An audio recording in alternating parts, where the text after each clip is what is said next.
اللہ جل شانہ انسانوں کے سامنے بسا اوقات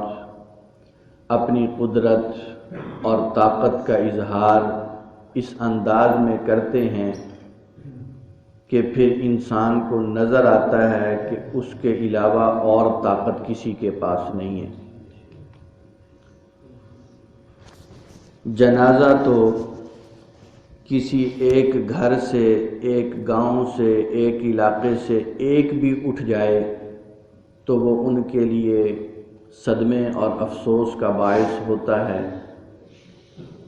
دکھ کا باعث ہوتا ہے۔ وہ ماحول، وہ فضا، وہ ارد گرد کے لوگ، وہ تعلق والے، صرف رشتہ دار نہیں، خاندان کے لوگ نہیں، بلکہ علاقے کے لوگ جو وہ بھی افسردہ ہوتے ہیں۔ اور چہ جائے کہ اتنے سارے جنازے اکٹھے اٹھانے پڑ جائیں، ایک ہی گھر کے اٹھانے پڑ جائیں، تو اس وقت جو کیفیت ہوتی ہے وہ آپ حضرات اس کیفیت سے گزر چکے ہیں،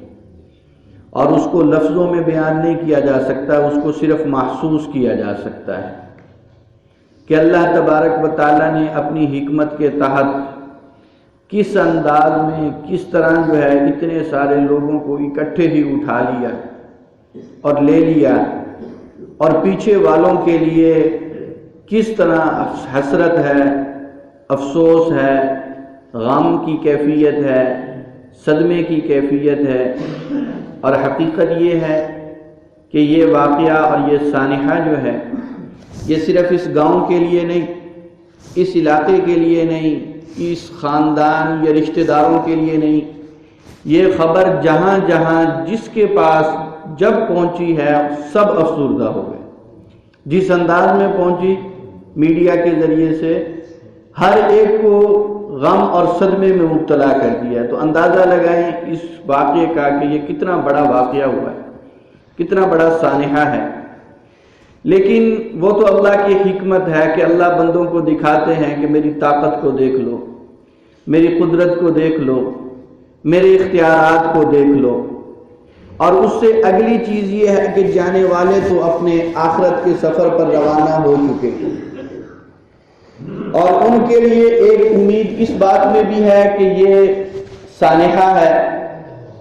شہادت ہے، شہادت کے مقام کو پایا ہے، اور شہادت کی وجہ سے اللہ تبارک و تعالیٰ ان کو وہ آخرت کی نعمتیں اور مقامات اور درجات اور بلندیاں عطا فرمائیں گے، یقیناً عطا فرمائیں گے۔ اور ان کے جانے کے بعد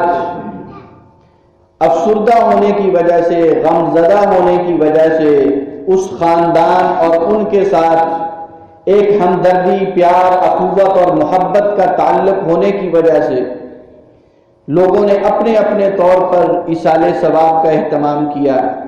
قرآن کریم کی تلاوت کا اہتمام کیا، ذکر اذکار کا اہتمام کیا، بہت سارا دعاؤں کا سلسلہ جاری ہو گیا ہے۔ عام طور پر ایسا ہوتا نہیں ہے۔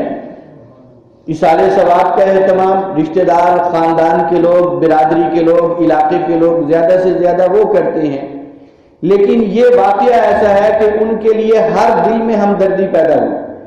اور کسی نہ کسی صورت میں، کسی نہ کسی کے دل سے، زبان سے کوئی نہ کوئی دعا کا جملہ ضرور نکلا ہے، کوئی نہ کوئی ان کے لیے ایصال ثواب کا جملہ ضرور نکلا ہے۔ کسی نے فاتحہ پڑھا، کسی نے قل شریف پڑھے، کسی نے قرآن کی تلاوت کی، کسی نے ذکر اذکار، تسبیحات، کوئی درود شریف، کوئی اور کچھ نہ کر سکا تو صرف دعا کر دی، انا للہ و انا الیہ راجعون پڑھ دیا، کوئی اور دعا کا جملہ کہہ دیا۔ یہ سارا کا سارا ان حضرات کے لیے، جانے والوں کے لیے ذخیرہ آخرت ہو رہا ہے، یہ بھی ان کے کھاتے میں سب کچھ جا رہا ہے۔ یقیناً اللہ تبارک و تعالیٰ ان کی وجہ سے بھی ان کو اپنی رحمتوں سے نوازیں گے۔ لیکن جو پیچھے ہم رہ گئے ہیں، ہمارا کام کیا ہے؟ صرف افسوس کا اظہار کر لینا، صرف غم کا اظہار کر لینا، صرف چند دن کے لیے اپنی کیفیت اس طرح کی بنا لینا کہ ہم افسردہ ہیں، ہم غم زدہ ہیں،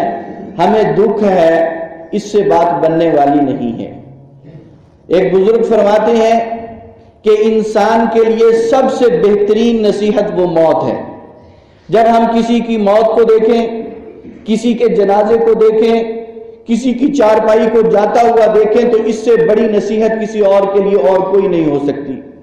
گھنٹوں بیانات کیے جائیں، واعظ و نصیحت کیے جائیں، تقریریں کی جائیں، بڑی بڑی محفلیں منعقد کی جائیں، ہمارے ہاں ہوتا ہے۔ ہم دیکھیں کہ ہر جمعے پہ جمعے کا بیان، عیدین کے موقع پہ بیان، دوسری محافل کا انعقاد، کانفرنسوں کا انعقاد، اور ہر موقع کے اوپر واعظ و نصیحت کی کوئی نہ کوئی بات۔ ہمارے حضرات علماء اکرام کوئی موقع بھی ہاتھ سے جانے نہیں دیتے، 2 منٹ بھی ملے تو اس میں بھی کوئی نہ کوئی بات کر دیتے ہیں۔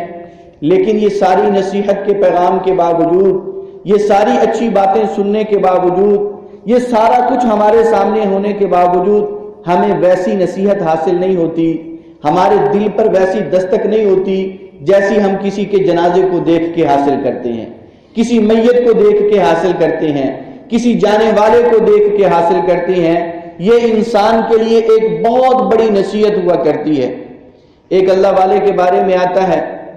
کہ ان کو بلایا گیا کہ جنازہ تیار ہے، صفیں بن چکی ہیں، آپ اللہ کے ولی اور بزرگ ہیں، آپ آئیں اور جنازہ پڑھا دیں۔ اب وہ جنازہ پڑھانے کے لیے آئے تو 2-4 منٹ جس طرح بسا اوقات کسی کا انتظار کیا جاتا ہے، تو کسی نے ان کو کہا کہ حضرت فلاں رشتہ دار کوئی آ رہے ہیں اور 1-2 منٹ میں وہ پہنچنے والے ہیں، تو ان کا انتظار کیا جا رہا ہے، آپ اتنی دیر میں کوئی نصیحت فرما دیں، اتنی دیر کوئی بات کر دیں۔ تو انہوں نے بڑی عجیب بات کہی، کھڑے ہوئے انہوں نے فرمایا کہ اس میت کے سامنے رکھے ہوتے ہوئے میں گھنٹوں بیان کروں، میری نصیحت کا اثر نہیں پڑے گا، سب سے بڑی نصیحت یہ موت ہے۔ اس سے ہمیں نصیحت حاصل کرنی چاہیے۔ یہ جانے والا ہمیں پیغام دے کے جا رہا ہے کہ آج جس راستے پہ میں جا رہا ہوں تو جانے والا میں اکیلا نہیں ہوں، میرے پیچھے تم بھی آنے والے ہو، تم نے بھی اسی راستے پر جانا ہے، میرے پیچھے تم نے بھی آنا ہے، ایک دن تم بھی اس دنیا کو چھوڑ جاؤ گے۔ یہ جوانی، یہ صحت، یہ تندرستی، یہ دنیا کی چیزیں، یہ ساری کی ساری یہی رہ جائیں گی اور تم نے بھی اسی راستے پہ آنا ہے۔ اور جس کو اس بات کی فکر لگ گئی کہ ہم نے اس راستے پہ جانا ہے، وہ دنیا کا کامیاب ترین انسان